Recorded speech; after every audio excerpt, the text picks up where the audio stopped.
Hey there, dudes and dudettes.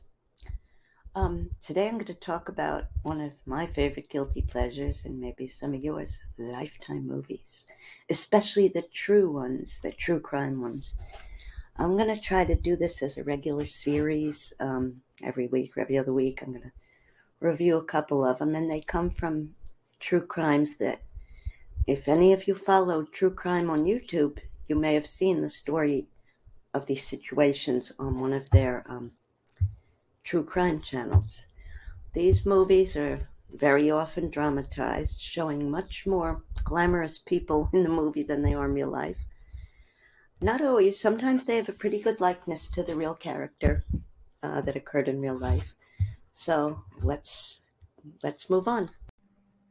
The first movie I'm going to discuss is The Capture of the Green River Killer. It was actually based on a book by Detective Dave Reichart of the King County Sheriff's Department.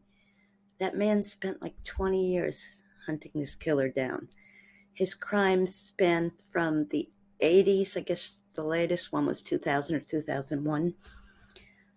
David Reichart had written a book about it, and Gary Ridgway is the name of the killer, and he was officially convicted on 49, but he had said he killed so many he lost count. Okay, so it's believed that the latest number is 71. Thank God for DNA, because I'm sure that had a big part in catching this murderer. And DNA had only come into being in the fairly recent past. These were mostly runaway teenage girls. This took place on the West Coast, mostly in the Washington Northwest, Pacific Northwest, and down the Pacific Coast Highway. Many runaways. It's a good movie. It'll definitely get and keep your attention. The next Lifetime movie is prosecuting Casey Anthony, who it is believed killed Kaylee Anthony, but she was acquitted, I guess, because they didn't have enough proof. Later on, there are a couple YouTube stories by the true crimers that I subscribe to, and it is believed that the jury said if they had the evidence they have now, they never would have acquitted her back then. The next Lifetime true crime movie is entitled A Girl Like Me. It's about Gwen Erojo. I'm not sure if I'm pronouncing that right. It was Gwen Erojo was born as a male and transitioned into a female transvestite and was murdered in 2002. It's a very sad story. It goes from the beginning and it goes right up until the murder. Very sad story, but it will keep your attention. The next true crime movie from Lifetime is Love's Deadly Triangle, the Texas Cadet Murder, also known as Swearing Allegiance. There are some movies that have two different titles, and it could be because they're distributed maybe under a different license, maybe under a different country.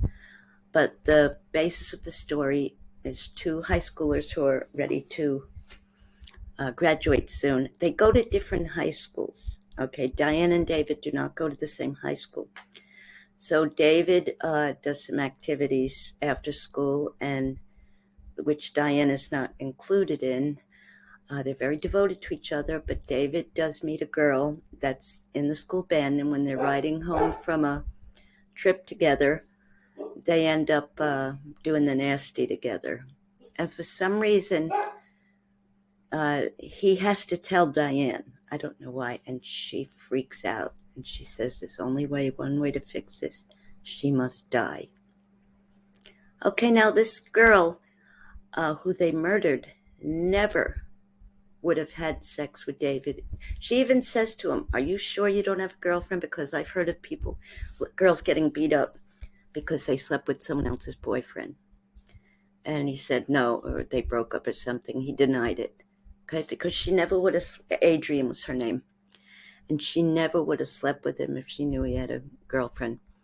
Anyway, Diane and David hatch a plan, and David calls Adrian to come out like in the middle of the night. He has to talk to her. Meanwhile, Diane's hiding in the back seat, and they end up killing her. Okay, I don't want to tell the story, but that's basically what happens. And they both get convicted. It's kind of a long story, but it's very interesting to watch. Once again, I'm interested in human nature, good or bad. It's definitely a good movie to watch,